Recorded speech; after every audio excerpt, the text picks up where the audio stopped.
Pinagtaksilan ng asawa, ninakawan ng dangal, at itinapon na parang basura sa sariling tahanan. Sa gitna ng luksang suot para sa yumaong ama, natuklasan ni Maricel na ang kaisa-isang lalaking pinagkatiwalaan niya ay ang ahas na unti-unting lalamon sa kanyang korona. Sa harap ng kabit na may suot ng hiyas ng kanyang ina, isang panata ang nabuo sa gitna ng mga luha. Ang mahina at sunod-sunurang asawa ay patay na. Isang reyna ang magbabalik upang bawiin ang lahat. Handa na ba si Marco sa muling pagkabuhay ni Maricel? Huwag kang mag-alala, Nicole. Pipirma rin si Maricel. Wala naman siyang ibang matatakbuhan kundi ang bahay na ito. Masyado siyang mahina at sunod-sunuran para lumaban sa akin. Napatigil ang mundo ko sa tapat ng pintuan ng aming silid. Ang boses na yon, ang boses ng asawa kong si Marco na siyang tanging sandigan ko sana sa gitna ng pangungulila sa aking ama. Ngunit ang mga salitang binitawan niya ay mas matalas pa sa patalim na unti-unting humihiwa sa aking pagkatao. Walang galit, walang sigaw, kundi isang malamig at mapang-uyat na katotohanan na hindi ko inaasahang maririnig mula sa kanya. Nakatayo ako sa madilim na pasilyo, suot ang itim na bestida na punong-puno pa ng alikabok mula sa mahabang biyahe. Sa aking mga bisig, mahigpit kong yakap ang puting banga na naglalaman ng mga abo ni Itay. Ito ang pasalubong ko sa bahay na itinuring kong kanlungan. Ang huling labi ng taong nagpundar ng lahat ng karangyaan sa paligid namin. Dahan-dahan, dinala ko ang aking nanginginig na kamay sa bahagyang nakabukas na pinto. Sa siwang na yon, nakita ko sila.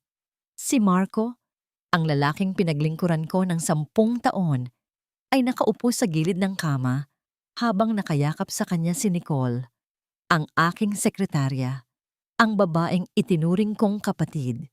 Ngunit ang mas nagpadugo sa aking puso ay ang kumikinang nahiyas sa leeg ni Nicole. Ang antique na pearl necklace na pag-aari ng yumaong ina ko. Kinuha iyon ni Marco sa aking jewelry box nang hindi ko nalalaman upang ibigay sa kanyang kabit. Bagay na bagay sa iyo ang kwintas na yan, love. Wika muli ni Marco habang hinahalikan ang balikat ng babae. Kaysa naman isuot ni Maricel, masyado na siyang lusyang. Simula nang mag-alaga siya sa tatay niya sa Amerika, nakalimutan na niyang maging babae. Para na siyang papel de liha kung humawak, nakakairita sa balat. Nabitawan ko ang munting supot ng paboritong kape ni Marco na binili ko pa sa airport para sana sorpresahin siya. Walang tunog ang pagbagsak nito sa makapal na alpombra, ngunit sa loob ng dibdib ko may isang malakas na pagbasag na umalingaw-ngaw sa buong kaluluwa ko.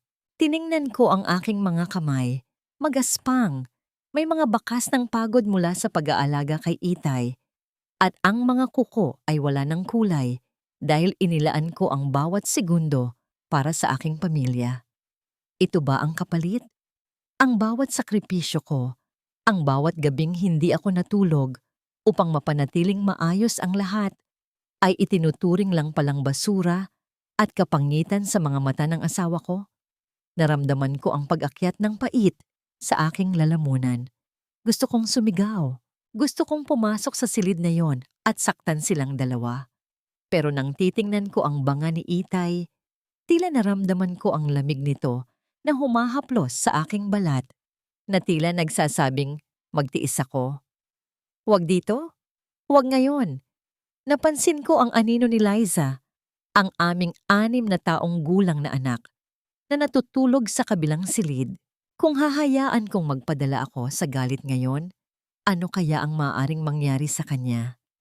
Ano ang matitira para sa amin kung sakaling malaman ni Marco na nauunawaan ko na ang lahat kahit hindi ko pa nasisilip ang mga papeles ng kumpanya? Dahan-dahan kong hinawakan ang aking dibdib. Ang tibok ng puso ko ay parang malakas na alon na paparating. Dala ang kaba at sakit. Napakasakit tanggapin na ang taong pinagkatiwalaan mo ng iyong kabataan ay tila may lihim na hindi mo inaasahan. Huminga ako ng malalim, pilit pinipigilan ang mga luha na gustong kumawala. Tinalikuran ko ang silid na yon at dahan-dahang naglakad palayo. Bawat hakbang ay tila pagtapak sa mga bubog ng aking nakaraan. Sa dinami-dami ng bagyong sinuong ko para sa kanya, bakit ako pa ang naiwan sa ulan? Ganito na lang ba ang halaga ko? Isang papel de liha na itatapon na lang matapos pakinabangan? Hindi. Kung ang tingin nila sa akin ay mahina, hahayaan ko silang maniwala sa kasinungalingang yon. Dahil sa bawat patak ng luha ko ngayon, isang sumpa ang nabubuo. Marco, Nicole. Hindi niyo kilala ang babaeng binuo ng hirap at pagmamahal. Magbabayad kayo. Huwag ka ngang maingay, bata ka. Nakakarindi ang boses mo, kanina kapayak ng yak. Manatili ka riyan, hanggang sa matuto kang tumahimik. Nanigas ang buong katawan ko nang marinig ko ang matinis na boses ni Nicole mula sa dulo ng pasilyo, malapit sa maliit na bodega, sa ilalim ng hagdan. Hindi iyon boses ng isang sekretarya na kilala ko. Iyon ay boses ng isang malupit na estranghero. Ang mas masakit, ang tinutukoy niya ay ang aking anak. Ang kaisa-isang hiyas na iniwan ko sa pangangalaga ng asawa ko habang wala ako. Dahan-dahan kong inilapag ang banga ni Itay sa isang maliit na mesa sa gilid. Maingat. Tila ba ayaw kong magising ang anumang masamang espiritu sa loob ng bahay na ito. Humakbang ako patungo sa bodega. Bawat yabag ko sa sahig na yari sa nara ay tila isang mabigat na pasanin. Narinig ko ang mahinang tunog ng susi na pinihit sa kandado. Kasunod ang marahas na paglakad ni Nicole palayo. Ang tunog ng kanyang matitigas na takong ay tila mga pako na ibinabaon sa aking pandinig. Nang masiguro kong wala na siya, mabilis akong lumapit sa pinto. Liza, anak, si mama ito. Isang pigil na hikbi ang sumagot sa akin mula sa kabilang panig. Mama, mama, ikaw ba talaga yan? Mabilis kong pinihit ang kandado. Ang dilim sa loob ng maliit na silid ay tila sumalubong sa akin, kasabay ng amoy ng alikabok at lumang gamit. Doon, sa isang sulok, nakita ko ang aking 6 na taong gulang na anak. Nakabaluktot siya, yakap ang kanyang mga tuhod, at ang kanyang mga mata ay mugto na sa kaiiyak. Ang kanyang paboritong manika ay nakahandusay sa sahig, punit ang isang braso. Mamamanto, mabilis siyang tumakbo patungo sa akin at isinubsob ang kanyang mukha sa aking dibdib. Ang kanyang maliliit na kamay ay mahigpit na nakakapit sa aking damit. Tila ba natatakot na muli akong mawala sa isang kurap ng mata. Shh! Tahan na anak.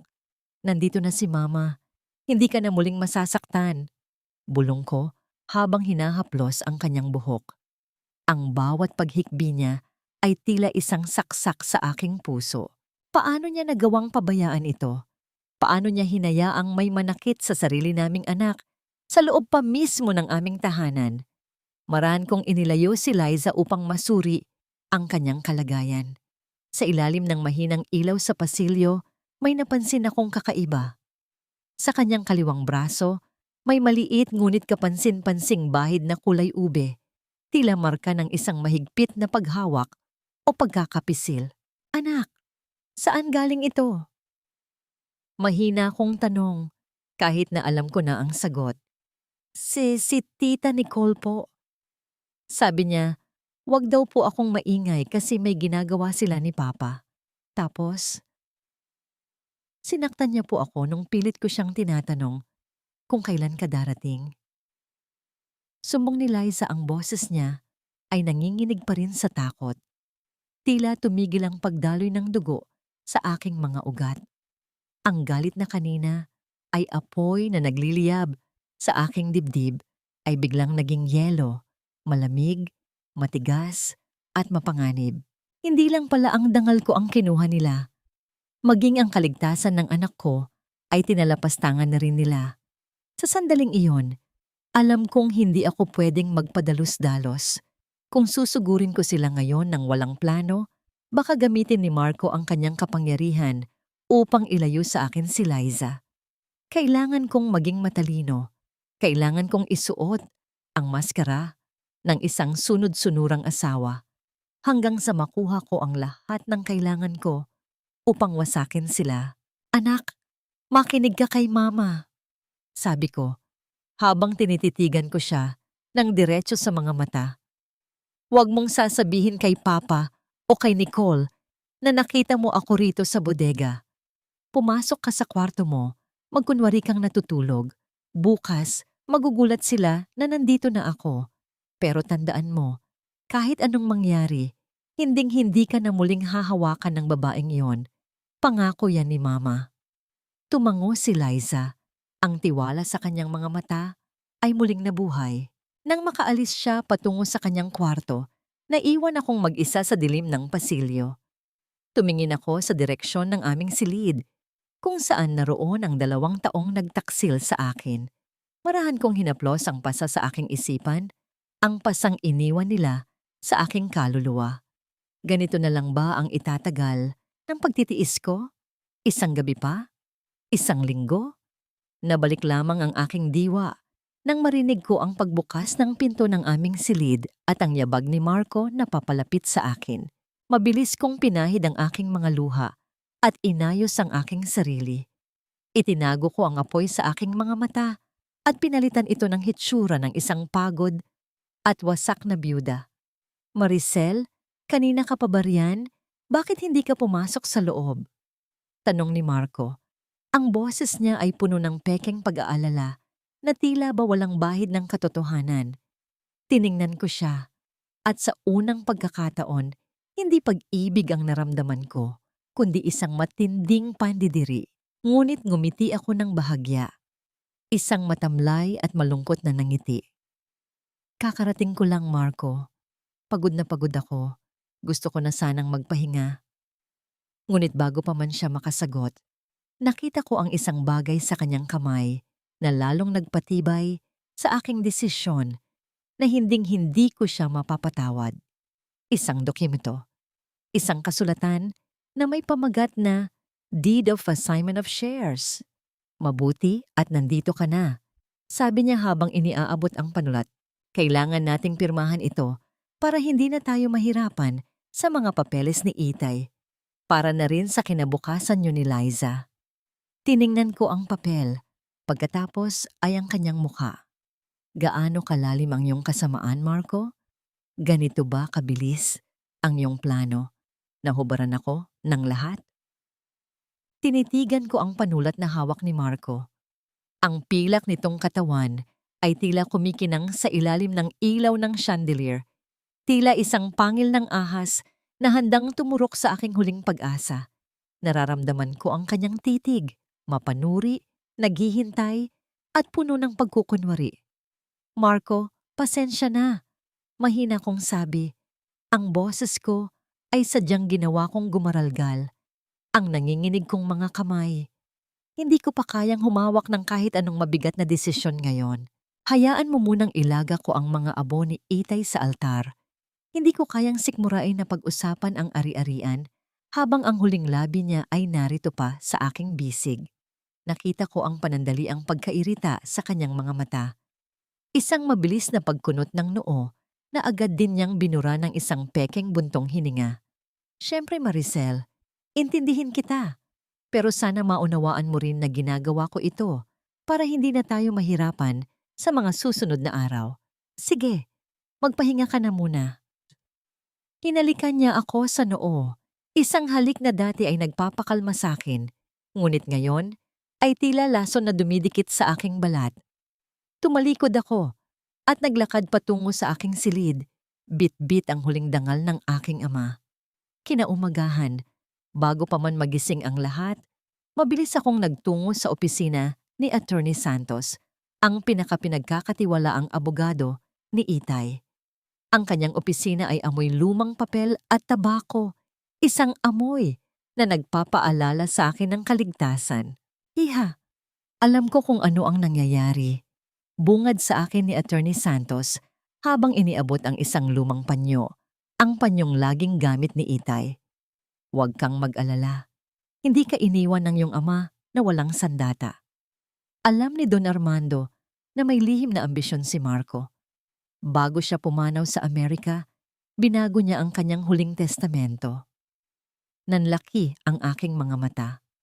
Ano po ang ibig ninyong sabihin, attorney? Ang lahat ng share sa De La Vega Textiles ay nakapangalan sa iyo, Maricel. Ngunit may isang kondisyon.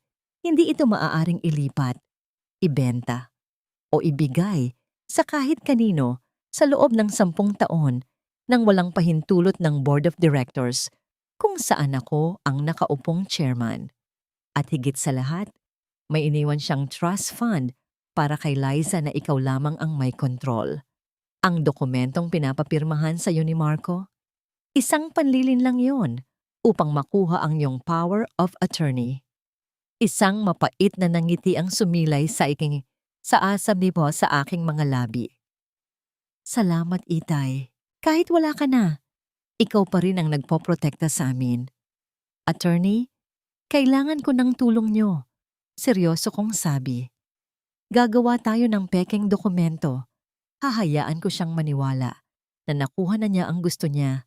Gusto ko silang panoorin na magdiwang sa gitna ng kanilang sariling bitag. Bumalik ako sa mansyon na may bagong lakas. Isinuot ko muli ang aking maskara. Naging masunurin akong asawa. Ako mismo ang nagtimpla ng kape para kay Marco at Nicole sa balkonahe. Hinayaan ko silang mag-usap ng tungkol sa kumpanya sa harap ko, na tila ba isa lamang akong dekorasyon sa bahay na walang alam.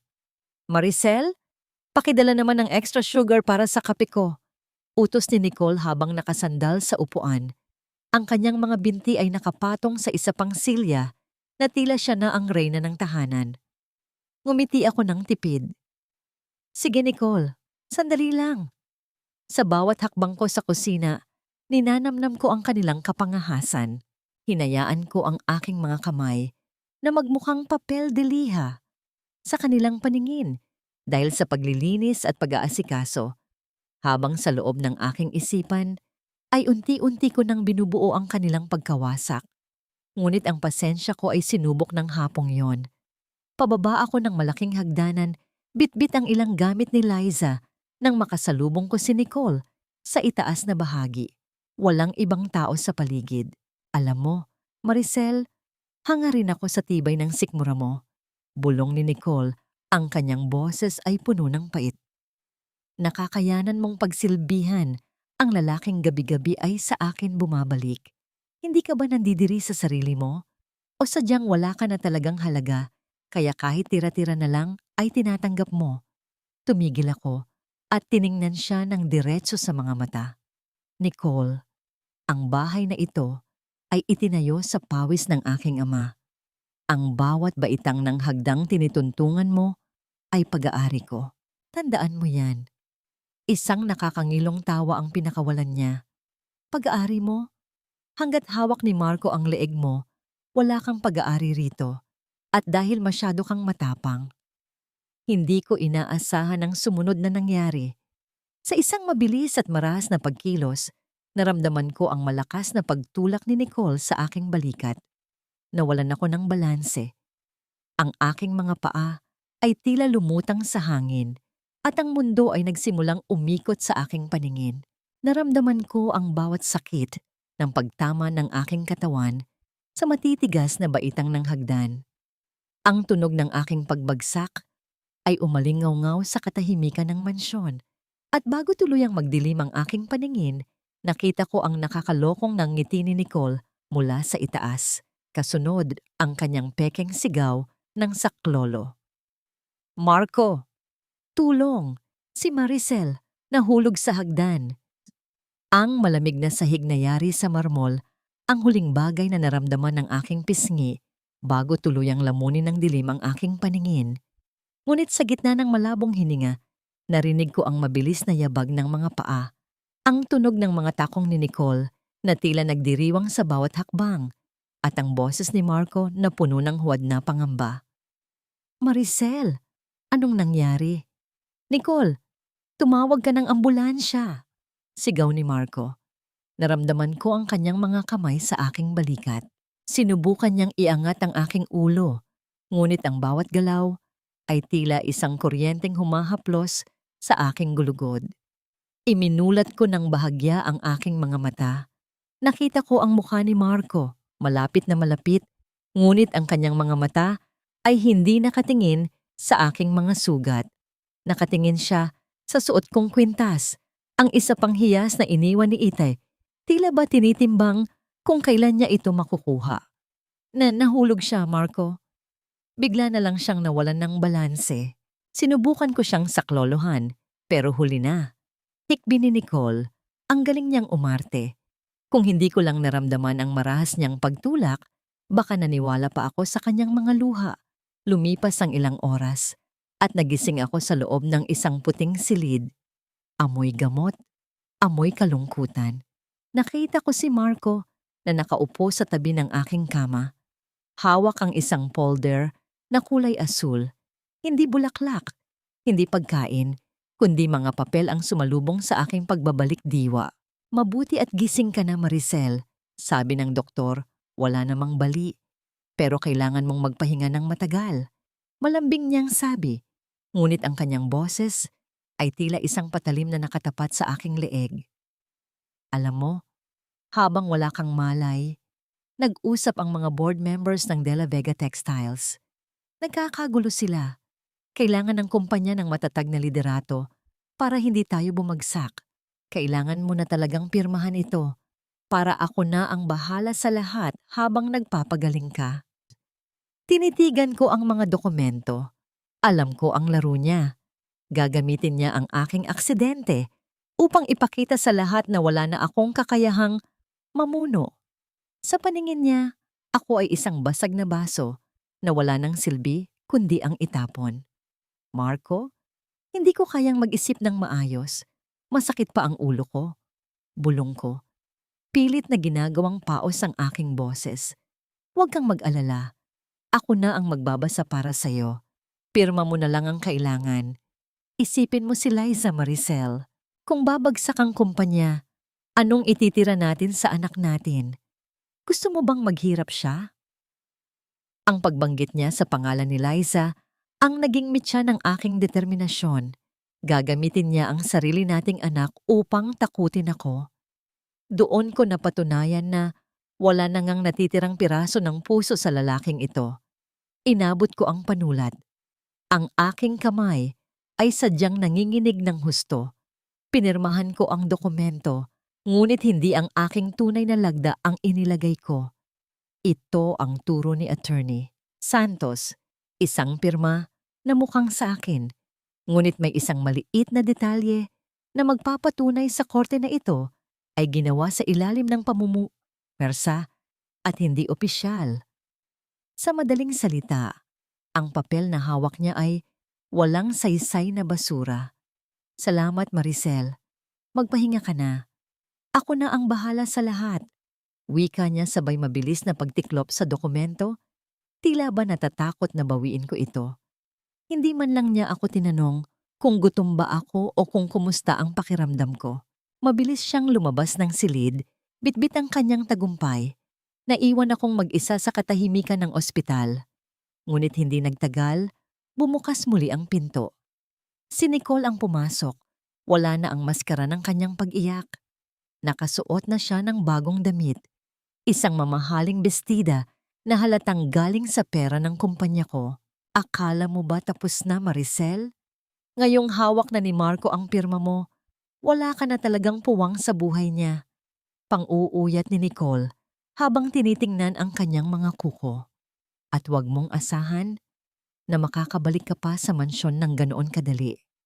May sorpresa si Marco sa'yo sa araw ng anibersaryo ng De La Vega Textiles.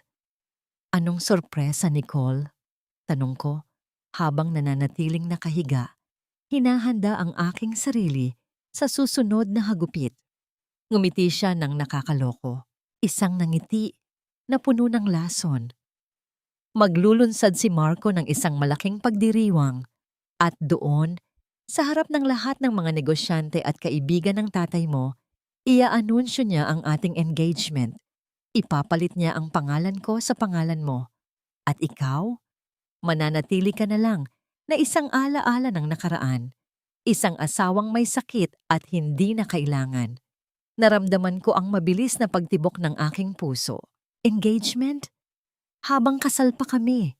Ganito na ba sila kadesperado na hiyain ako sa harap ng buong mundo? Pagbalik ko sa aming mansyon mula sa ospital, hindi mainit na yakap o masarap na luto ang sumalubong sa akin. Sa halip, ang bumungad ay ang amoy ng matapang at banyagang pabango ni Nicole na tila kumapit na sa bawat sulok ng bahay na itinayo ng pawis at dugo ni Itay. Ang bawat hakbang ko sa malawak na sala ay tila paglalakad sa isang lugar na hindi ko na kinikilala bilang tahanan. Ano ba yan, Lola Rosa? Ang dumi-dumi ng mga kuko mo, tapos hahawak ka sa mga platong gagamitin namin ni Marco? Nakakasuka. Ang matinis na boses ni Nicole ay nanggagaling sa silid kainan. Dahan-dahan akong lumapit. Pilit na itinatago ang aking presensya sa likod ng malaking haligi. Doon, nakita ko si Lola Rosa, ang matandang kasambahay na nagpalaki sa akin at naging kanang kamay ni Itay sa loob ng 4 na dekada. Nakayuko siya, nanginginig ang mga kamay habang hawak ang isang puting tela. Pasensya na po, Ma'am Nicole.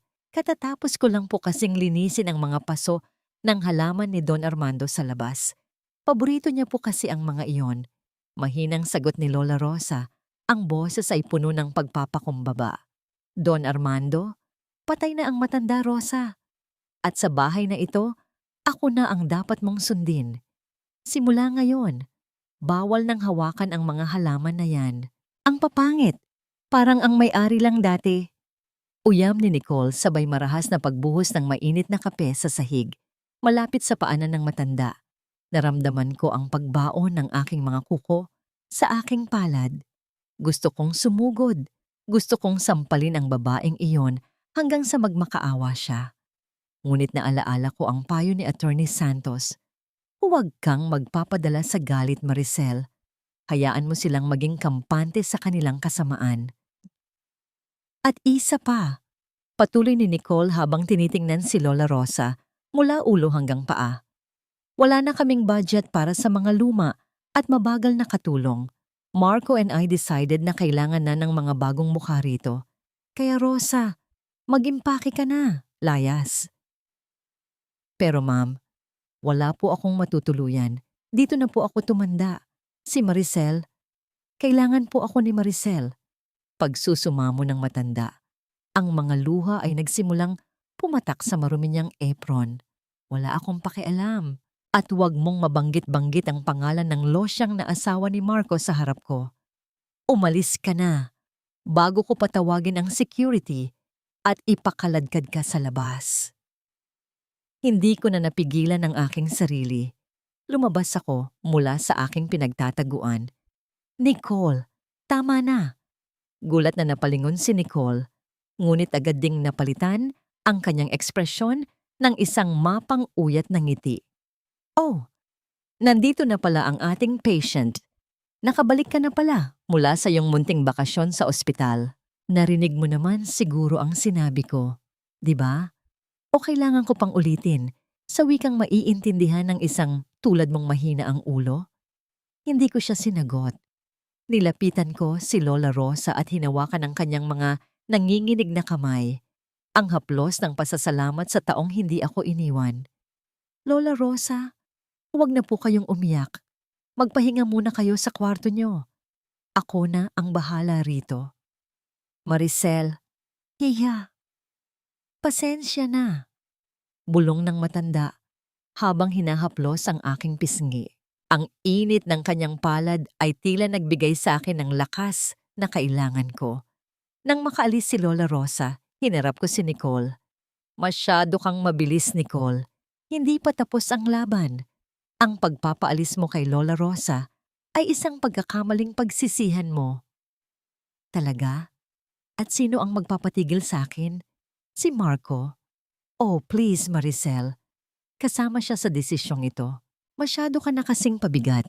Pati ang mga tao sa paligid mo, pabigat din. Sabi niya bago tuluyang lumabas ng silid. Iniwan akong nakatayo sa gitna ng basang sahig at pait ng kalooban. Nang gabing iyon, habang nag-iimpake si Lola Rosa sa kanyang maliit na silid, Pinuntahan ko siya. Madilim ang paligid. Tanging ang tunog ng kuliglig sa labas ang maririnig. Hija, makinig ka sa akin.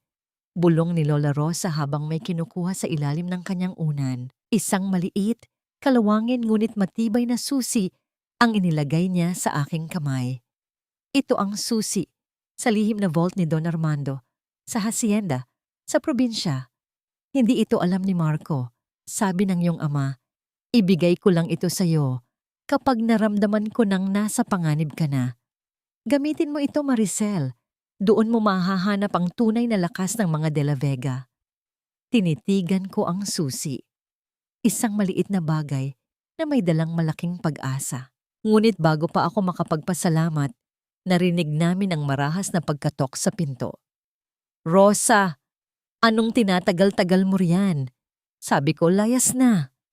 Sigaw ni Marco mula sa labas. Mabilis kong itinago ang susi sa loob ng aking damit. Nagkatinginan kami ni Lola Rosa. Isang tingin na puno ng pangako at pag-unawa. Sa gabing ito, nawalan ako ng isang kakampi sa loob ng bahay.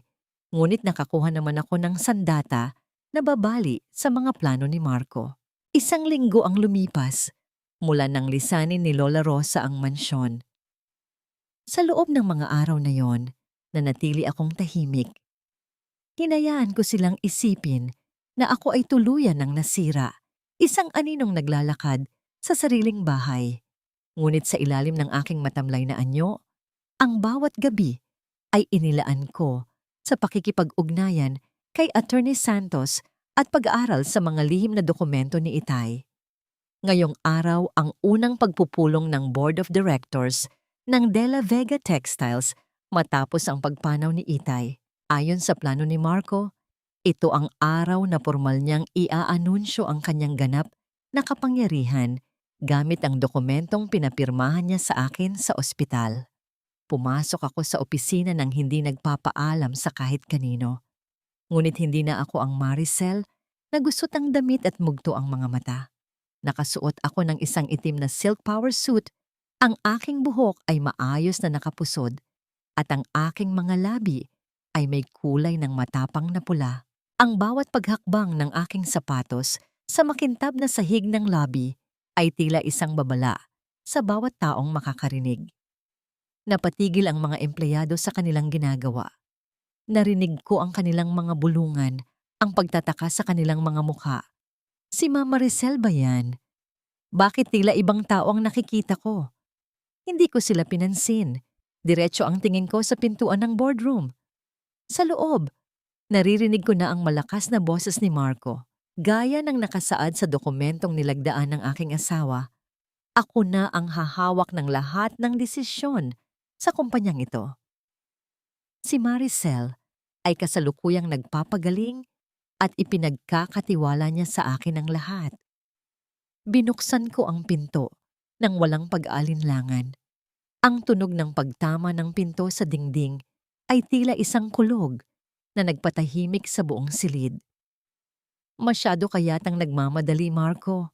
Malamig kong sabi habang naglalakad patungo sa bakanting upuan sa dulo ng mahabang mesa. Gulat na napanganga si Marco, maging si Nicole na nakaupo sa tabi niya bilang kanyang consultant ay tila nakakita ng multo.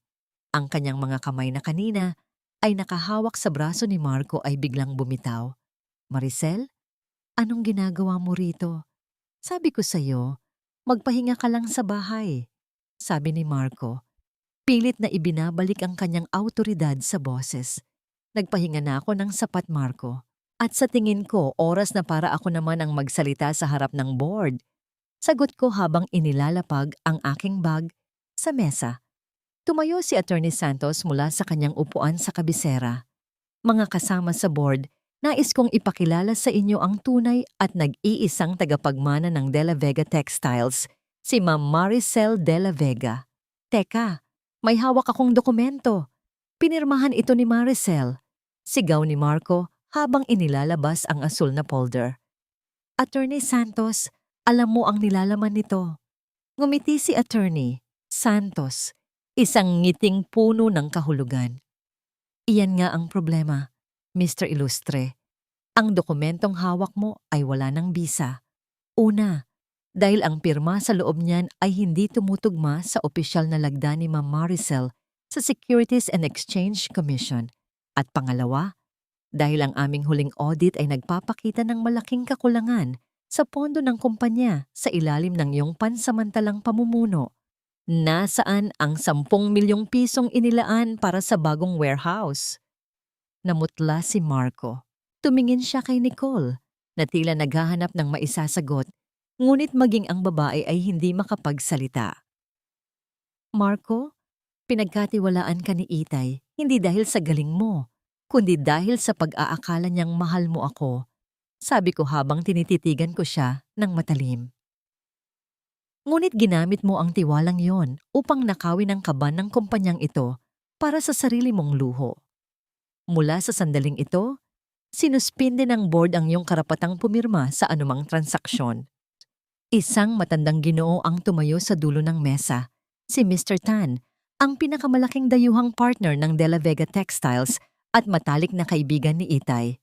Maricel Hija, natutuwa ako at narito ka. Alam mo namang malaki ang respeto ko sa tatay mo. Ngunit kailangan kong maging tapat. Ang kumpanya ay nasa bingit ng panganib dahil sa mga maling desisyon ni Marco nitong mga nakaraang buwan. Alam ko po, Mr. Tan, at narito ako para ayusin yon. Sagot ko ng buong tatag. Kung ganoon, mayroon tayong malaking proyekto sa susunod na buwan. Ang pag-export ng ating mga tela sa Europa. Ito ang magliligtas sa atin. Wika ni Mr. Tan habang nakatingin sa akin ng seryoso. Ngunit kailangan ko ng katiyakan. Pipirma lang ako sa kontratang ito kung ikaw, Maricel, ang personal na mamumuno at hahawak sa proyektong ito. Hindi ko pagkakatiwalaan ang asawa mo o kahit sinong assistant niya. Lumingon si Mr. Tan kay Marco na tila ba ito ay isang duming nakaharang sa daan. Pagkatapos ay muli siyang tumingin sa akin. Ano ang say mo, Maricel? Tatanggapin mo ba ang hamon na ito para sa legacy ng iyong ama? Naramdaman ko ang mabilis na pagtibok ng aking puso. Ito na ang pagkakataong hinihintay ko. Ngunit bago ako makasagot, nakita ko ang galit sa mga mata ni Marco. Tumayo siya at pinalo ang mesa. Hindi maaari ito. Ako pa rin ang CEO. Maricel, pagbabayaran mo ang pagpapahiya sa akin dito. Sigaw niya bago maras na lumabas ng silid kasunod si Nicole. Naiwan ang katahimikan sa loob ng boardroom. Ngunit ang katahimikan yun ay hindi na nakakatakot. Ito ay katahimikan ng isang bagong simula. Sa wakas kaming dalawa na lang ni Itay. Sa gitna ng tahimik na silid kung saan nakalagak ang kanyang mga abo. Tanging ang amoy ng sariwang bulaklak at ang mahinang liwanag ng mga kandila ang kasama ko. Ang katahimikan ay tila isang yakap mula sa kabilang buhay, ngunit sa loob ng aking dibdib may isang bagyong hindi mapakali. Naalala ko ang maliit na papel na nakatupi sa ilalim ng banga na natuklasan ko noong unang gabi ng aking pagbabalik. Sa sobrang gulo ng mga pangyayari, ngayon ko lamang ito nagkaroon ng pagkakataong basahin ng mag-isa. Sa nanginginig na mga kamay, dahan-dahan kong binuklat ang papel. Ang sulat kamay ay hindi maikakaila. Ito ang mga huling salita ni Don Armando, ang aking ama. Ang mga titik ay medyo bungi-bungi na. Tanda na isinulat ito sa gitna ng matinding panghihina. Maricel, anak ko, patawarin mo ako. Kung hindi ko na kayang hintayin ang pagbabalik mo, mag-iingat ka kay Marco. Hindi siya ang lalaking akala nating dalawa. Noong mga huling araw ko rito sa ospital sa Amerika, napansin ko ang kakaibang lasa ng aking mga gamot sa tuwing siya ang nagbibigay. Tinanong ko ang nurse, ngunit sinabi nilang si Marco ang nagpupumilit na magpainom sa akin. Anak, huwag kang magtitiwala. Ang lahat ng dokumentong dala niya ay huwad. Hanapin mo si Attorney Santos.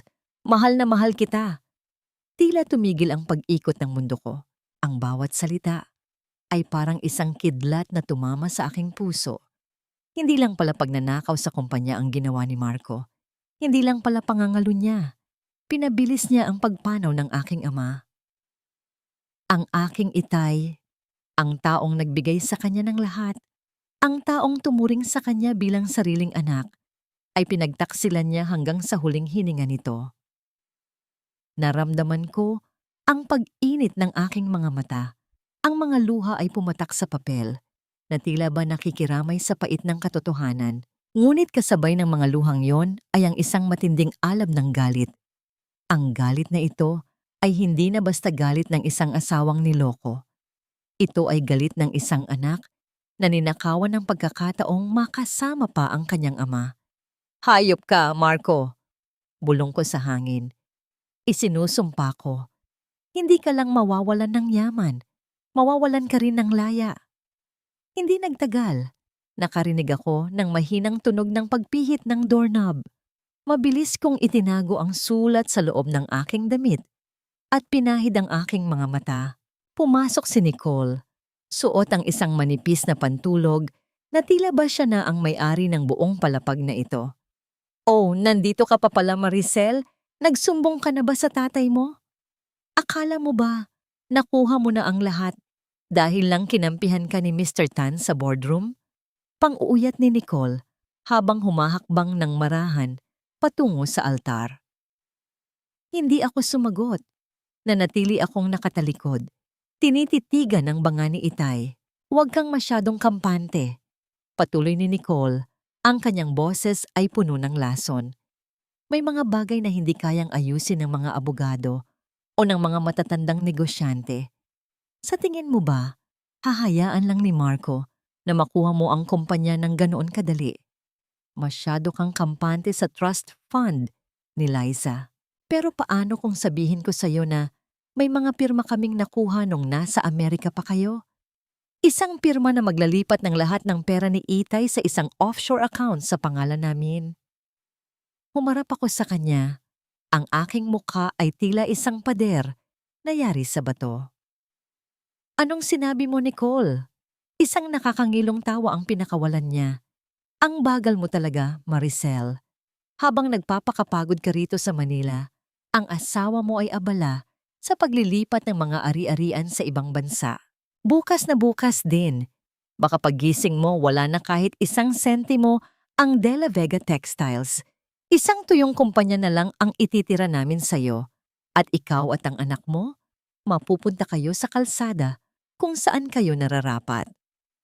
Lumapit siya sa akin hanggang sa maramdaman ko ang kanyang hininga sa aking pisngi. Kahit anong gawin mo, talo ka pa rin. Dahil sa dulo ng araw, si Marco ay sa akin at ang pera niyo ay sa amin na rin. Nang makaalis si Nicole, naiwan akong nanginginig, hindi sa takot, kundi sa matinding adrenaline. Offshore account? Ibig sabihin, plano nilang ubusin ang pondo ng kumpanya at tumakas bago pa man sila tuluyang mahuli ng batas. Mabilis kong kinuha ang aking cellphone at tinawagan si Attorney Santos. Attorney, kailangan nating kumilos ngayon din. Alam ko na ang plano nila. At Attorney, may nalaman pa ako tungkol sa pagkamatay ni Itay. Hindi ito natural na pagpanaw. Pinatay ni Marco ang ama ko. Ang katahimikan sa kabilang linya ay tila isang mabigat na ulap. Pagkatapos ng ilang sandali, sumagot si Attorney Santos. Ang boses ay puno ng panganib. Kung ganoon, hindi na lang ito laban para sa kumpanya, Maricel. Laban na ito para sa hustisya. Maghanda ka, Hija, dahil ang bagyong darating ay mas malakas kaysa sa inaasahan nila. Tumingin ako sa banga ni Itay sa huling pagkakataon bago lumabas ng silid. Itay, naririnig mo po ako? Hindi ko sila papayagang makatakas. Kahit anong mangyari, babawiin ko ang lahat. Sayang naman itong pagkakataong ito, Marco. Akala ko ba ay gusto mong maging pinakamayaman sa industriya ng tela sa buong Asya? Mukhang nagkamali yata si Itay sa pagpili sa'yo.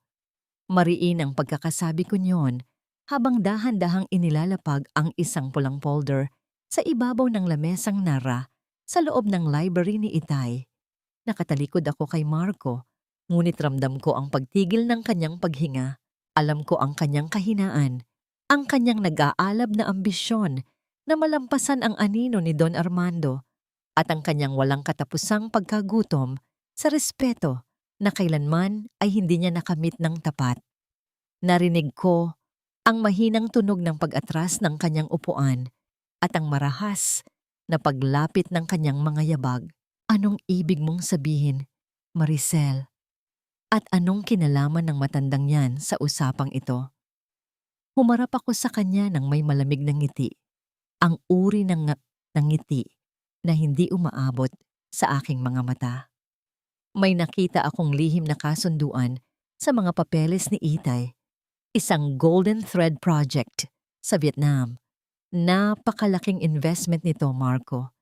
5 beses ang balik ng puhunan sa loob lamang ng 1 buwan. Pero kailangan ng agarang cash. Pera na hindi dadaan sa board ng kumpanya para hindi sila makasawsaw sa kikitain. Nakita ko ang kislap sa kanyang mga mata. Ang laso ng kasakiman ay unti-unti nang kumakalat sa kanyang sistema. Nilapitan niya ang folder at binuklat ito ng mabilis. Ang tunog ng pagpunit ng hangin sa mga pahina ay tila musika sa aking pandinig. Bakit mo ito sinasabi sa akin? Tanong niya. Puno ng hinala ang kanyang boses, ngunit nanginginig ang kanyang mga kamay sa pananabik. Di ba't galit ka sa akin? Bakit mo ibibigay sa akin ang ganito kalaking oportunidad? Huminga ako ng malalim. Pilit na ipinapakita ang isang anyo ng pagpapakumbaba at pagod. Pagod na ako, Marco. Pagod na akong lumaban. Nakita ko kung paano ka tinitingnan ni Nicole at kung paano mo siya ipinagtatanggol. Siguro nga tama siya. Masyado na akong lusyang para sa'yo. Ang gusto ko na lang ay ang kaligtasan ni Liza. Kunin mo na ang proyektong ito, palaguin mo ang pera, at pagkatapos, pirmahan mo na ang divorce papers na walang hinihinging kahit ano sa akin at sa anak ko. Hayaan mo na kaming mamuhay ng tahimik sa probinsya. Isang sandali ng katahimikan ang namayani sa silid. Tanging ang mahinang pag-ikot ng ceiling fan ang naririnig na tila nagbibilang ng bawat segundo ng kanyang pag-aalinlangan. Ngunit ang pag-aalinlangang iyon ay agad ding natalo ng kanyang kayabangan. Vietnam, 5 beses ang balik. Bulong niya sa sarili. Kung maililipat ko ang pondo mula sa offshore account patungo rito, mas mabilis itong lalago bago pa man malaman ng board o ni Attorney Santos. Iyon nga ang plano, Marco. Udyok ko, ang boses ko ay tila isang malambot na seda na bumabalot sa kanyang leeg. Pero kailangan mo itong gawin bukas na bukas din. Ang slot para sa investor ay limitado. Hindi niya alam. Ang Golden Thread Project ay isang hungkag na kumpanya na binuo ni Attorney Santos sa ilalim ng aking utos. Ang bawat sentimong ilalagay niya roon ay direktang babalik sa isang lihim na pondo ng De La Vega Textiles na siya mismo ang hindi makakahawak. Hahayaan ko siyang magnakaw mula sa sarili niyang ninakaw hanggang sa wala nang matira sa kanya kundi ang mga utang at ang puot ng batas. Nabalik ang aking diwa nang marinig ko ang pagbukas ng pinto. Si Nicole ay nakatayo roon. Ang kanyang mga mata ay naniningkit sa hinala. Marco, anong ginagawa niyo rito? At bakit mo kausap ang babaeng yan? Mabilis na isinara ni Marco ang folder at itinago ito sa kanyang likuran. Wala, Nicole. May inaayos lang kaming mga papeles para sa mabilis na pag-alis ni Maricel sa buhay natin. Tiningnan ako ni Nicole mula ulo hanggang paa. Ang kanyang labi ay nakangiwi sa pandidiri. Mabuti naman, dahil nakakasuka na ang amoy ng luma sa bahay na ito. Paglabas nila ng silid, naiwan akong nakatayo sa gitna ng kadiliman ng library. Hinaplos ko ang lamesang kahoy, ang lugar kung saan madalas maupo si Itay habang tinuturuan ako tungkol sa katapatan sa negosyo. Ganito na lang ba ang itatagal ng iyong tagumpay, Marco? Isang pirma mo lang sa proyektong ito at ang bawat pangarap mong ginto ay magiging abo sa iyong mga kamay. Naisip ko si Liza na mahimbing na natutulog sa itaas. Naisip ko si Lola Rosa na nasa malayo. Naisip ko ang bawat sampal at bawat pag-uyat na tinanggap ko sa loob ng bahay na ito. Ang bawat sakit ay tila naging gasolina na nagpapatakbo sa aking bawat hakbang. Gaano kalayo ang kayang lakbayin ng isang taong bulag sa sariling kasakiman. Hindi mo alam, Marco, na ang pintuang akala mo ay daan patungo sa langit ay ang siyang maglulubog sa iyo sa impyernong ikaw mismo ang gumawa. Mukha kang pupunta sa isang punerarya, Maricel. Masyadong luma ang estilo ng iyong ayos. Tila ba hindi ka kabilang sa mga naglalakihang pangalan na darating ka mo ngayong gabi? Ang mapanguyat na boses ni Nicole ang sumalubong sa akin habang tinitingnan ko ang aking sarili sa malaking salamin ng silid. Nakatayo siya sa likuran ko. Suot ang isang kumikinang na asul na gown na punong-puno ng mga kristal, halatang galing sa pera ng kumpanya na ninakaw nila ni Marco. Hinahawakan niya ang kanyang buhok ng may kapalaluan. Tila ba siya na ang bagong reyna ng mansyong ito? Ngunit hindi ko siya binigyan ng kahit isang sulyap. Ang aking atensyon ay nakatuon sa suot kong pulang seda, isang disenyo na itinago ni Itay para sa aking ika-10 anibersaryo ng kasal na hindi na namin maipagdiriwang. Ang kulay nito ay tila dugo na nananalaytay sa aking mga ugat. Sumasalamin sa alab ng galit at paninindigan na namumuo sa loob ng aking dibdib. Ang mga hiyas na suot mo, Nicole, ay maaaring kumikinang. Mahina kong sabi habang isinusuot ang huling botones ng aking manggas. Pero ang dangal na ninakaw mo ay kailanman hindi mo mabibigyan ng liwanag. Isang matunog na tawa ang pinakawalan niya. Dangal? Sa mundong ito, ang pera at kapangyarihan ang tanging mahalaga. At ngayong gabi, sa harap ng lahat, ipapakita ni Marco kung sino ang tunay na nagmamay-ari ng De La Vega Textiles, habang ikaw, mananatili kang isang anino na malapit ng burahin. Nang makaalis siya, huminga ako ng malalim. Naramdaman ko ang lamig ng aircon sa aking balat, ngunit sa loob ko ay tila may isang bulkang handang sumabog. Tumingin ako sa litrato ni Itay na nasa ibabaw ng aking dresser. Malapit na, Itay. Malapit na silang magbayad. Ang Grand Ballroom ng Manila Hotel ay punong-puno ng mga naglalakihang chandelier na nagbibigay ng gintong liwanag sa buong paligid. Ang amoy ng mamahaling mga bulaklak at ang mahinang himig ng mga biolin ay bumabalot sa hangin. Ito ang langit na pilit na inabot ni Marco. Isang mundong puno ng pagkukunwari at karangyaan. Nakita ko si Marco sa gitna ng bulwagan. May hawak na baso ng champagne at nakikipagtawanan sa mga matatandang negosyante. Ang kanyang mukha ay puno ng kumpiyansa. Alam ko kung bakit. Iniisip niyang matagumpay niyang nailipat ang pondo sa offshore account patungo sa aking inihandang Golden Thread Project. Iniisip niyang siya na ang pinakamakapangyarihang tao sa silid na ito. Nang makita niya ako, bahagyang nanlaki ang kanyang mga mata.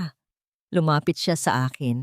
Ang kanyang mga yabag ay tila nagpapahiwatig ng pag-aalinlangan. Maricel, hindi ko akalain na nadarating ka.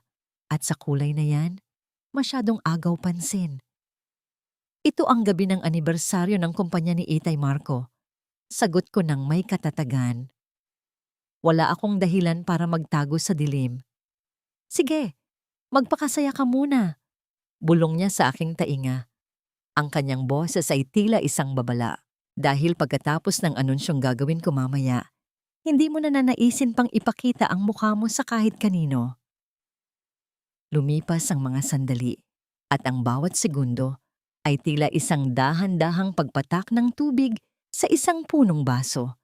Nararamdaman ko ang mga titig ng mga tao, ang mga bulong-bulungan tungkol sa aming relasyon.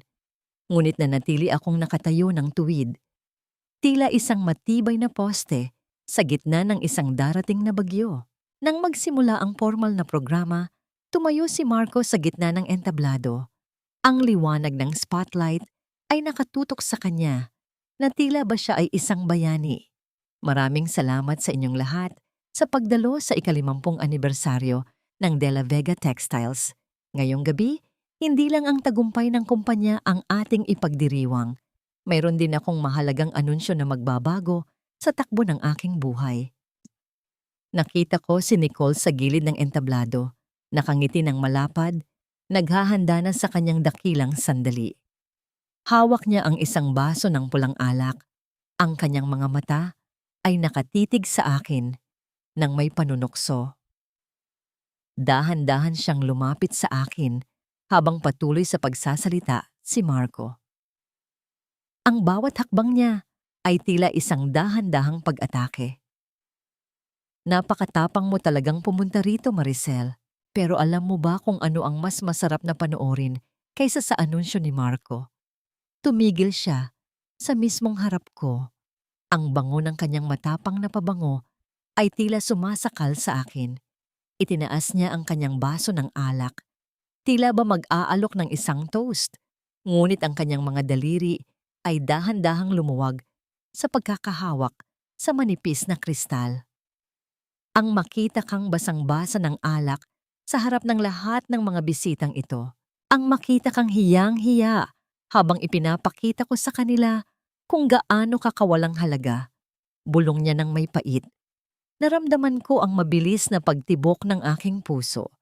Nakita ko ang bawat detalye ng kanyang pagkilos, ang dahan-dahang pagkiling ng baso, ang pulang likido na tila handang sumabog patungo sa aking itinatanging pulang seda. Ang katahimikan ng bulwagan ay tila nabasag sa aking isipan at ang tanging naririnig ko na lang ay ang malakas na kabog ng aking sariling dibdib. Kaya, naramdaman ko ang bawat dahan-dahang paggalaw ng kamay ni Nicole. Ang pulang alak sa loob ng kanyang baso ay tila isang nagbabantang alon na handang lumamon sa aking dangal. Ngunit sa halip na umiwas, nanatili akong nakatayo ng matuwid. Sa isang mabilis at pinuna pagkilos, hinawakan ko ang kanyang pulso bago pa man tuluyang tumagilid ang baso. Masyado kang nanginginig, Nicole. Siguro ay dahil alam mo na ang lamig ng selda ay hindi kayang tumbasan ng init ng suot mong gown. Bulong ko sa kanya. Ang aking boses ay kasing lamig ng yelo. Gulat siyang napatingin sa akin. Ang kanyang mga mata ay nanlaki sa takot. Marahan kong binitawan ang kanyang kamay, sapat na para mawalan siya ng balanse, at ang alak ay tumapon sa sarili niyang paanan. Dinungisan ng kanyang mamahaling sapatos. Walang tunog na lumabas sa aking bibig.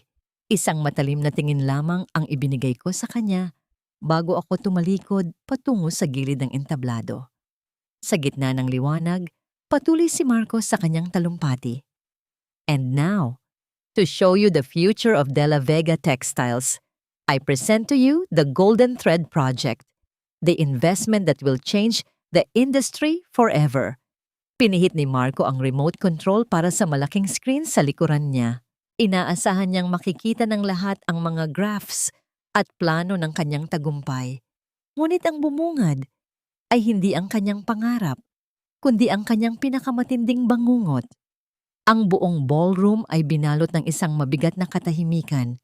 Sa malaking screen, malinaw na nakasulat ang mga bank transfer mula sa offshore account ni Marco patungo sa isang kumpanyang pag-aari ni Attorney Santos. Kasunod nito, lumabas ang isang video recording, ang tagpo sa loob ng aming silid, kung saan tinatawag akong papel de liha ni Marco habang hinahalikan si Nicole. Ano ito? Maricel, anong ibig sabihin nito? Sigaw ni Marco. Ang kanyang boses ay nanginginig sa galit at hiyang nararamdaman. Ngunit hindi pa doon nagtapos ang lahat. Ang huling lumabas sa screen ay ang larawan ng sulat ni Itay mula sa Amerika. Kasabay ang isang audio recording ng nurse na nagpapatunay na si Marco ang nagpupumilit na magbigay ng maling gamot sa aking ama. Narinig ko ang sabay-sabay na pagsinghap ng hangin mula sa mga panauhin. Ang tunog ng mga bulungan ay tila isang malakas na dagundong na dumudurog sa pagkatao ni Marco. Ang bawat matatandang negosyante na kanina ay nakikipagtawanan sa kanya ay isa-isang tumalikod ng may pandidiri. Marco Ilustre, malakas kong sabi habang umaakyat ako sa entablado. Ang tunog ng bawat hakbang ng aking sapatos ay tila isang hatol ng kamatayan para sa kanya. Inakala mo na ang kasakiman mo ang mag-aangat sa iyo. Pero hindi mo alam, Ang bawat sentimong ninakaw mo ay siyang naging pambili ng sarili mong rehas. Nagsisinungaling siya. Huwag kayong maniniwala sa babaeng ito. Baliw siya. Sigaw ni Marco. Pilit na humahanap ng kakampi. Ngunit maging si Nicole ay unti-unti nang umaatras, palayo sa kanya. Tila isang daga na nagnanais na tumakas mula sa lumulubog na barko. Maging ang kumpanyang Vietnam na pinaglagakan mo ng pera ay hindi totoo, Marco. Patuloy ko. Ang perang ninakaw mo sa De La Vega Textiles ay ligtas na ngayong nakabalik sa kumpanya. Wala kang ititira sa amin. Baliktad ang nangyari. Ikaw ang walang ititira sa sarili mo. Sa sandaling iyon, bumukas ang malaking pintuan ng ballroom. Pumasok ang 4 na opisyal ng pulisya. Ang tunog ng kanilang matitigas na sapatos sa marmol na sahig ay nagpatahimik sa lahat. Lumapit sila kay Marco na ngayon ay tila isang basang sisiw sa gitna ng entablado. Mr. Marco Ilustre, you are under arrest for corporate fraud, embezzlement, and the attempted murder of Don Armando de la Vega. Wika ng opisyal.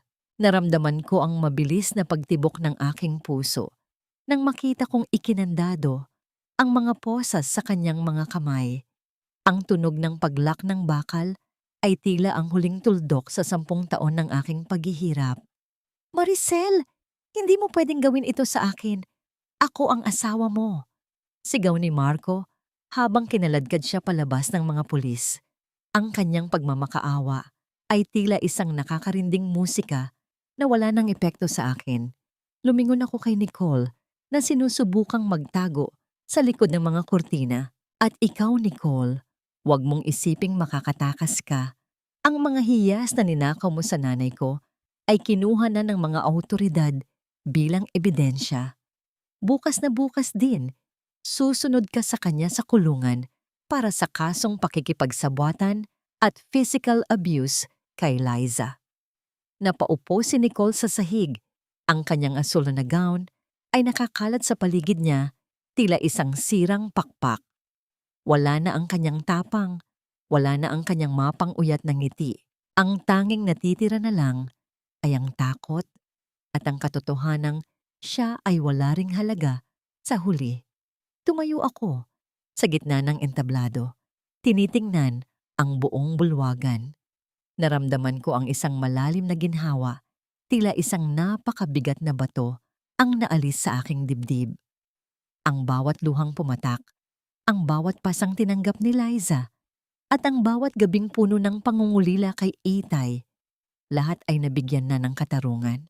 Ngunit sa gitna ng aking tagumpay, nakita ko ang galit na mukha ni Marco bago siya tuluyang mailabas. Sa isang iglap, kumawala siya sa hawak ng mga pulis at sumigaw ng buong lakas. Hinding-hindi ka magiging masaya, Maricel. Isinusumpa ko. Babalik ako para bawiin ang lahat. Isang malakas na tunog ng pagbagsak ng mesa ang narinig ng itumba niya ang isang dekorasyon bago siya muling nahuli ng mga awtoridad. Napahawak ako sa aking braso, nararamdaman ang panginginig ng aking katawan. Tapos na ba talaga ang lahat? Hindi niyo ako pwedeng paalisin. Akin ang bahay na ito. Si Marco ang nagbigay nito sa akin. Ang matinis at histerikong sigaw ni Nicole ang sumalubong sa akin pagkapasok ko sa bukana ng aming mansyon. Nakatayo siya sa gitna ng sala, magulo ang buhok, at pilit na hinihila ang isang malaking maleta mula sa kamay ng isang pulis. Ang kanyang asul na gown, na kanina ay simbolo ng kanyang kayabangan, ay gusot-gusot na ngayon. Tila ba isang basahang itinapon sa kalsada. Dahan-dahan akong humakbang patungo sa kanya. Ang bawat tapak ng aking sapatos sa makintab na nara ay tila isang huling hatol. Nicole, ang bawat pako at semento ng bahay na ito ay nakapangalan sa pamilya de la Vega. Si Marco ay isang katiwala lamang na nagnakaw ng pagkakataon at ngayong wala na siya, wala ka na ring puwang dito. Nagsisinungaling ka. May mga dokumento kami. Sigaw niya, pilit na naghahanap ng huling sandata. Ang mga dokumentong tinutukoy mo ay kasing peke ng iyong katapatan. Malamig kong sagot. Tumingin ako sa pulis na kasama ko. Officer, pakisuyong tingnan ang loob ng kanyang maleta. May hinala akong may mga gamit siyang dinala na hindi sa kanya. Sa isang mabilis na pagkilos, binuksan ng pulis ang maleta. Bumulaga ang mga mamahaling relo ni Marco, ilang bundle ng pera, at ang pinakamasakit sa lahat, ang antique na pearl necklace ng aking ina na kanina lamang ay suot niya. Magnanakaw ka talaga hanggang sa huli, sabi ko habang dinadampot ang kwintas mula sa gitna ng kanyang mga gamit. Ang malamig na haplos ng mga perlas sa aking palad ay tila isang mensahe ng pasasalamat mula kay Itay at Inay. Ang hiyas na ito ay para sa isang tunay na reyna, Nicole, hindi para sa isang babaeng ang tanging alam ay mang-agaw ng buhay ng iba. Maricel, parang awa mo na. Huwag mo akong ipakulong. Napilitan lang ako. Si Marco ang may plano ng lahat. Bigla siyang lumuhod sa harap ko. Ang kanyang mga luha ay mabilis na pumatak. Pilit na humihingi ng awa na kailanman ay hindi niya ibinigay sa amin ni Liza. Tiningnan ko siya ng may matinding pandidiri. Naalala mo ba noong nakiusap si Lola Rosa sa'yo? Naalala mo ba ang bawat hikbi ni Liza sa loob ng bodega habang nagpapakasaya kayo ni Marco? Doon pa lang, Nicole, kinalimutan mo na ang karapatan mong makatanggap ng awa. Isang senyas lang ang ibinigay ko sa mga pulis. Mabilis nilang binuhat si Nicole. Ang kanyang mga pagsusumamo ay tila isang nakakarinding ingay na unti-unting lumalayo habang inilalabas siya ng mansyon. Ang katahimikan ay muling bumalik sa loob ng bahay, isang katahimikang matagal ko nang hindi naramdaman. Pag-alis nila, tinawagan ko agad si Attorney Santos. Attorney, tapos na ang lahat dito sa bahay. Pakiayos na ang lahat ng papeles para sa ganap na pagbabalik ng aking pangalan sa lahat ng ari-arian. At pakisuyo, tawagan mo si Lola Rosa. Sabihin mo sa kanya, pwede na siyang bumalik. Ang tahanan namin ay malinis na muli. Nang hapong yon, habang unti-unti nang lumulubog ang araw, dinala ko si Liza sa balkonahe. Ang kulay ng langit ay tila isang pinta ng pag-asa. Kahel, rosas at lila. Naramdaman ko ang maliit na kamay ni Liza na humawak sa akin. Mama, wala na po ba si Tita Nicole? Hindi na po ba siya babalik? Mahina niyang tanong. Ang takot ay bakas pa rin sa kanyang maliliit na mata. Yumuko ako at hinalikan siya sa noo. Wala na siya, anak. At hinding-hindi na muling may mananakit sa iyo sa loob ng bahay na ito. Pangako ni Mama. Ngunit sa gitna ng aming katahimikan, isang tawag ang natanggap ko mula sa opisina ni Attorney Santos. Ang boses niya ay hindi mapakali. Maricel, may problema. Ang offshore account na akala nating naibalik na lahat. May isang malaking bahagi ng pondo ang biglang nawala. Bago pa man natin ito, tuluyang ma-freeze. At ayon sa aming investigasyon, may isa pang taong may access sa account na yon bukod kay Marco. Naramdaman ko ang mabilis na pagtibok ng aking puso. Sino, attorney? Sino ang katinutukoy mo? Hindi namin makuha ang pangalan, pero ang huling lokasyon ng pag-withdraw ay dito lang sa Manila. Maricel, mag-iingat ka. Maaaring hindi pa tayo tuluyang ligtas. Napatitig ako sa malayo. Ang dilim ay unti-unti nang lumalamon sa liwanag ng araw. Akala ko ba ay tapos na ang laban? Akala ko ba ay nalinis na ang bakuran? Sino ang aninong ito na patuloy na nagtatago sa dilim, naghihintay ng tamang pagkakataon upang muling sumalakay? Ganito na lang ba ang buhay ko? Isang walang katapusang pakikipaglaban sa mga ahas na hindi ko nakikita. Ang bango ng mga namumukadkad na sampagwita sa hardin ng aming hasyenda sa probinsya ay tila isang banayad na haplos sa aking pagkatao. Dito, malayo sa ingay ng Maynila at sa pait ng nakaraan, sinubukan naming mag-ina na buuin ang mga piraso ng aming buhay. Ngunit ang bawat ihip ng hangin ay tila may dalang babala. Isang paalala na ang huling anino ng kasamaan ay hindi pa tuluyang naglalaho. Nakatayo ako sa harap ng lumang vault ni Itay, hawak ang kinakalawang ngunit matibay na susi na ibinigay ni Lola Rosa. Narinig ko ang mahina at tuyong tunog ng pag-ikot ng mekanismo sa loob ng bakal, kasunod ang dahan-dahang pagbukas ng mabigat na pinto. Inaasahan ko ang mga alahas o pera, ngunit ang bumungad sa akin ay isang luma at kupas na folder. Maricel, akala mo ba ay ikaw lang ang may alam sa lihim na ito? Isang matalas at mapanguyat na boses ang bumasag sa katahimikan ng silid. Mabilis akong lumingon at nakita ko si Doña Imelda, ang ina ni Marco. Nakatayo siya sa pintuan, suot ang kanyang mamahaling itim na terno, ang kanyang mga mata ay nagniningning sa kasakiman na higit pa sa kanyang anak. Siya ang aninong tinutukoy ni Attorney Santos. Siya ang utak sa likod ng huling pagtakas ng pondo. Doña Imelda, anong ginagawa niyo rito? Akala ko ba ay abala kayo sa pagtatago mula sa mga awtoridad?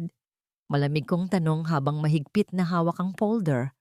Huwag mo akong kausapin na tila ba ikaw ang reyna rito, Maricel. Sigaw niya. Ang kanyang boses ay nanginginig sa galit. Ang aking anak ay nasa kulungan dahil sa iyo. At ang kumpanyang yan, dapat ay sa aming pamilya yan dahil sa lahat ng sakripisyo ni Marco para sa inyo. Akin ang perang kinuha ko sa offshore account at akin din ang hasyenda na ito. Lumapit siya sa akin. Ang tunog ng kanyang baston sa sahig ay tila isang mabagal na martsa ng kamatayan. May hawak akong kasulatan, Maricel. Isang dokumentong nagsasabing ang lupang ito ay nakasangla sa akin bago pa man mamatay ang iyong ama. Ngayon, umalis na kayo rito bago ko patawagin ang mga tauhan ko. Tiningnan ko siya ng may halong awa. Doña Imelda, hindi niyo ba napapansin? Kahit kailan ay hindi kayo naging sapat para sa inyong sarili. Kailangan niyo laging magnakaw sa iba para lang makaramdam ng halaga. Binuklat ko ang folder na nakuha ko sa vault. Ang dokumentong hawak niyo ay huwad, gaya ng bawat salitang lumalabas sa bibig niyo. Narito sa loob ng vault ang orihinal na titulo ng hasyenda, kasama ang isang liham ni Itay na nagpapatunay na binayaran na niya ang lahat ng utang sa inyong pamilya. Dekada na ang nakalilipas at higit sa lahat, narito ang ebidensya na kayo ang nag-utos kay Marco na lasunin ang isipan ni Itay para makuha ang kumpanya. Namutla ang matandang babae. Ang kanyang baston ay bahagyang nanginginig sa kanyang pagkakahawak. Nagsisinungaling ka. Akin ang lahat ng ito. Tapos na ang pananakot nyo, Doña Imelda. Sabi ko habang humahakbang ako patungo sa kanya. Ang bawat sentimong kinuha nyo mula sa offshore account ay na-trace na ng mga awtoridad. Sa sandaling ito, pinalilibutan na ng mga pulis ang hasyenda. Hindi na kayo makakatakas. Narinig ko ang malakas na tunog ng mga sirena mula sa malayo. Unti-unting lumalapit. Tila isang himig ng katarungan na dumadagundong sa buong lupain. Napaupo si Doña Imelda sa isang lumang silya. Ang kanyang anyo ay biglang tumanda ng 100 taon. Wala na ang kanyang kapangyarihan. Wala na ang kanyang mga anino. Bakit? Bakit hindi nyo na lang hinayaang makuha namin ang lahat? Bulong niya, ang mga luha ng pagkatalo ay nagsimulang pumatak sa kanyang pisngi. Dahil ang yaman na kinuha sa masamang paraan ay kailanman hindi magbibigay ng kapayapaan. Sagot ko bago ako tumalikod at lumabas ng silid. Nasalubong ko si Liza sa balkonahe, karga-karga ni Lola Rosa, nakakabalik lang sa amin. Ang sikat ng araw ay tumatama sa mukha ng aking anak, nagbibigay ng liwanag na matagal ko nang hindi nakikita. Naramdaman ko ang isang malalim at tunay na kapayapaan sa aking dibdib. Wala na ang takot, wala na ang mga ahas. Tumingin ako sa malawak na bukirin ng Hacienda de la Vega. Ang bawat luntiang dahon ay tila kumakaway sa akin. Nagbibigay ng pagbati sa aking muling pagsilang. Hindi ko na kailangan ng isang lalaki para protektahan ako. Hindi ko na kailangan ng sino man para bigyan ako ng halaga. Ako si Maricel de la Vega. Isang anak, isang ina, at isang babaeng natutong bumangon mula sa sarili niyang abo. Ang bagyo ay lumipas na at sa wakas, ang aking langit ay malinis at asul na muli. Huminga ako ng malalim, ninanamnam ang sariwang hangin ng kalayaan. Tumingin ako sa langit at muling nabulong. Salamat, Itay. Ang iyong pamana ay ligtas na. Lumipas ang 2 taon mula nang huling humagupit ang bagyo sa aking buhay. Ngayong hapon, habang nakatayo ako sa malawak na beranda ng aming mansyon sa Hacienda de la Vega, ang tanging naririnig ko ay ang masayang tawanan ni Liza na nakikipaglaro kay Lola Rosa sa ilalim ng mayabong na puno ng mangga. Ang hangin ay may dalang amoy ng basang lupa at sariwang damo. Isang amoy na para sa akin ay simbolo ng tunay na kalayaan. Tiningnan ko ang aking mga kamay. Wala na ang mga bakas ng panginginig. Wala na ang lamig ng takot. Bagaman may mga bahagyang kalyo pa rin mula sa pagtatrabaho sa aming mga factory, hindi na ito ang papel de liha na kinutya ni Marco. Ito na ang mga kamay ng isang babaeng nagpundar ng sarili niyang imperyo. Ang mga kamay na nagpatakbo sa De La Vega Textiles patungo sa rurok ng tagumpay sa buong timog, silangang Asya. Kamakailan lamang nakatanggap ako ng balita mula kay Attorney Santos tungkol sa mga taong nagtangka nung sirain ako. Si Marco ay nananatili sa loob ng madilim at masikip na selda. Binubuno ang habambuhay na hatol dahil sa kanyang mga kasalanan. Nabalitaan ko ring tinalikuran na siya ng lahat ng kanyang mga kaibigan at ang kanyang pangalan ay naging isang babala na lamang sa mundo ng negosyo. Si Nicole naman ay nasa isang pasilidad ng gobyerno, naghihirap sa gitna ng kahihiyan at kawalan ng kahit isang sentimo sa kanyang bulsa. Ang kanilang mga langit na itinayo sa kasinungalingan ay tuluyan ng naging abo. Ngunit sa totoo lang, wala na akong nararamdamang galit. Ang pait na dati ay lumalason sa aking puso ay napalitan na ng isang malalim na pag-unawa. Ang katarungan ay hindi lamang tungkol sa pagpapakulong sa kaaway, kundi tungkol sa pagpili mong maging masaya sa kabila ng lahat ng sakit. Mama, tingnan mo po, ang ganda na ng mga bulaklak ni Lolo Armando. Sigaw ni Liza habang tumatakbo patungo sa akin, bit-bit ang isang bungkos ng makukulay na gumamela. Yumuko ako at niyakap ng mahigpit ang aking anak. Ang kanyang bango ay tila isang gamot na nagpapahilom sa bawat natitirang sugat sa aking kaluluwa. Oo, anak. Natutuwa si Lolo dahil inaalagaan natin ang kanyang mga tanim. May mga pagkakataong tinatanong ako ng aking mga kasamahan sa kumpanya kung kailan ko balak muling magpakasal o humanap ng bagong katuwang sa buhay. Ngumingiti lamang ako at tumitingin sa malayo. Ang aking kaligayahan ay hindi na nakadepende sa isang lalaking magbibigay sa akin ng sing-sing o magsasabi ng mga matatamis na salita. Nahanap ko ang aking forever sa aking sariling lakas, sa tagumpay ng aking mga anak at sa kapayapaang ibinibigay ko sa aking sarili. Sa loob ng aking opisina, ang silya ni Itay ay nananatiling nandoon, isang paalala ng kanyang pagmamahal at ng mga aral na iniwan niya. Hindi ko lang nabawi ang kumpanya, nabawi ko rin ang aking dangal. Ang bawat gabi ay hindi na puno ng luha, kundi ng pasasalamat. Salamat, Itay.